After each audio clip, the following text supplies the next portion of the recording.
Ouais, salam alaikum les gens. Bassem Vénitieux 692 00. En espérant que ça va, que les choses se passent.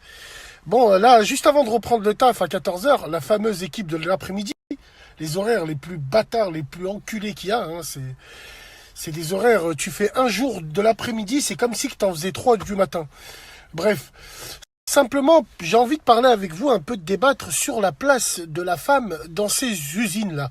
Parce que moi, je suis un mec de l'usine, je suis un mec qui a tout le temps travaillé à l'extérieur, alors, soit en usine ou soit dans les chantiers, les vrais, là où il y a les ragels, là où il y a les hommes, là où quand on rentre à la maison, on a les mains sales, écorchées, quand on caresse nos enfants, on les fait saigner dans leurs joues, il y a guerre.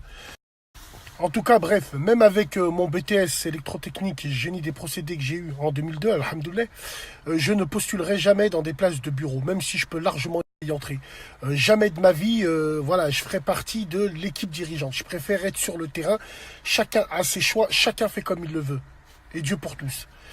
Non, moi simplement, il y a une chose que je pourrais jamais accepter dans mon environnement de travail, c'est travailler avec des femmes directement. Attention qu'on soit bien clair. Je peux travailler avec des femmes indirectement, mais travailler avec des femmes directement sur le poste de travail, pour moi, c'est impossible.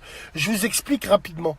La hiérarchie, moi je suis quelqu'un de très hiérarchique, je respecte beaucoup la hiérarchie au niveau du travail. Le chef, c'est le chef. Le directeur d'exploitation, c'est le directeur d'exploitation. C'est pas mon pote à la compote, on boit pas des cafés ensemble, on fait pas le point, je lui dis bonjour, bonjour, il me demande un truc de le faire, je le fais, aucun problème. Bref, simplement, que ça soit dans le monde du travail, que ça soit dans la vie de tous les jours, j'ai toujours essayé de mettre des barrières, de jamais faire plus qu'il n'en faut et surtout de jamais en faire moins. Je fais l'essentiel et c'est le plus important. Revenons aux femmes dans le monde du travail. Alors, le monde de l'usine est un monde, c'est vrai, masculin. Or, maintenant, il y a des usines où c'est mélangé, il y a des usines exclusivement de femmes. Mais moi, je parle de métier d'hommes. Bon, une femme qui travaille à l'usine avec toi, moi c'est impossible. Haqallah, je pourrais pas. Je vais lui jeter la caisse à outils Facom sur le crâne, je vais lui jeter une clé de 13, non. Donc, a fortiori, je préfère largement travailler seul ou travailler avec des zboubs. Une femme dans une usine, c'est un monde masculin. Donc elle a son... Bien sûr qu'elle est avantagée. Elle a son avantage dans l'usine. Parce qu'elle sait que dans la vie de tous les jours, quand elle marche dans la rue, personne ne la regarde, ce ton à la catalane. Et sa tête d'embrayage usagé de Clio 2, que Mahmoud, le mécano escroc du quartier, est un refourgue. C'est exactement la même gueule. Et ben, à l'usine, cette fille-là, c'est une bombe. C'est une bombe parce qu'il y a que des crevards là-bas qui travaillent. C'est un truc de fou. La preuve, ils ont 70 ans, t'ouvres leur vestiaire, il y a la photo de leurs enfants. D'ailleurs, j'ai jamais compris pourquoi vous mettez la photo de vos gosses. Et juste en dessous, il y a que des photos de halibeuses avec des gros bzaises, playboy et tout. C'est normal, les mecs. Ils voient une femme déambuler dans l'usine, ils tombent par terre, c'est des crevards. Ils veulent tous travailler avec elle. Et justement, cette femme-là prend la confiance.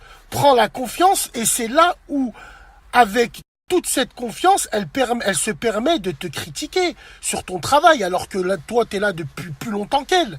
Elle se permet de dire des trucs au chef. Elle se permet de créer la discorde entre collègues. Elle se permet de jouer sur tous les tableaux. Parce que quand il s'agit de faire la langue de vipère et de critiquer un tel, ça tu sais faire. Mais quand il s'agit aussi de faire la victime parce qu'on te met trop la pression, ça aussi tu sais faire. Voilà les vices et les vertus de ces femmes-là qui travaillent avec toi à l'usine. C'est un truc de fou. Donc moi personnellement, je préfère 1 milliard de fois avoir une chef directe, c'est une femme, que de travailler avec une femme directement sur mon poste de travail. C'est impossible. En plus, elle est là, elle essaye de parler avec toi, elle te raconte sa vie de merde. On s'en fout, t'es une pétasse mal baisée. Je m'en fous de ta vie de merde, moi. T'es là en train de parler de tel. Non, moi, les femmes avec toi dans l'usine, c'est très très dangereux. Et attention, 9,5 femmes sur 10 qui travaillent à l'usine, elles se font soulever. Mais bien sûr qu'elles se font soulever, tout le monde le sait ça. Elles se font soulever par leur chef, elles se font soulever par les collègues de travail, bien évidemment. Oh, il y a une enquête très sérieuse qui a dit que la plupart des adultères dans les couples se font dans le monde du travail.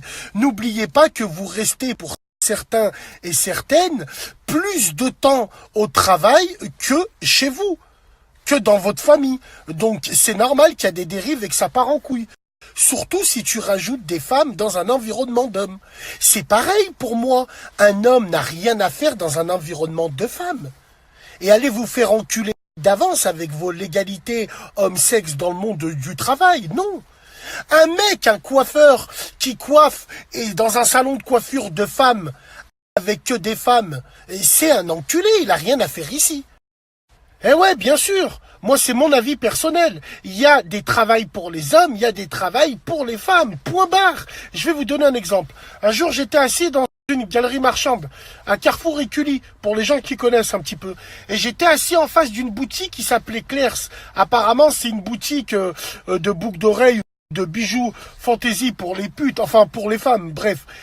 Donc, exclusivement magasin de femmes. Et là, j'ai été choqué par le mec qui travaillait dans le magasin et qui changeait la décoration intérieure de ce magasin. Mais c'est une blague ou quoi? Va te faire niquer. T'es un guerre au foulé, tu n'as rien à faire ici. Parce que tu bouches la place à une petite gamine qui sort d'un stage, qui veut travailler pour l'été. Parce qu'on a besoin de toi pour les chantiers, pour refaire les routes. On a besoin de toi dans le bâtiment. On a besoin de toi à l'usine. Qu'est-ce que tu fais là-bas? Bref, ça c'est un autre débat. Voilà, moi c'est mon avis perso, je me le répète, j'ai jamais compris pourquoi il y a tout ça, bref, c'est pas grave. Moi, si demain ils ouvrent les mines du Nord, ils ouvrent les mines de charbon à Saint-Étienne, wallah l'azim, ils me donnent 6 000 € par mois, haqallah, j'y vais, avec un grand sourire, je rentre chez moi avec un travail d'homme. Je rentre chez moi, j'ai la gueule noire, les mains noires, et c'est là où je vois ma femme. Elle a fini de faire le robeuse, elle transpire un peu, sa bête a enroulé autour de son string sur le côté gauche. Elle me dit, ouh, je suis fatigué, wallah, là, je la soulève sur la machine à laver. Et c'est pas le tambour qui la fera bouger, c'est moi. Das ist die Ruviseisen. Non, plus sérieusement. Donc c'est mon avis personnel. Franchement, il faut arrêter. Travaillez pas avec les femmes dans une usine. Wallah l'azim, les frères, c'est très très dangereux. C'est elles qui vous mettent des fins de mission. Parce que vous leur avez mis fin de leur mission à elles au lit. Comprendra qui pourra. Salam alaikum les gens.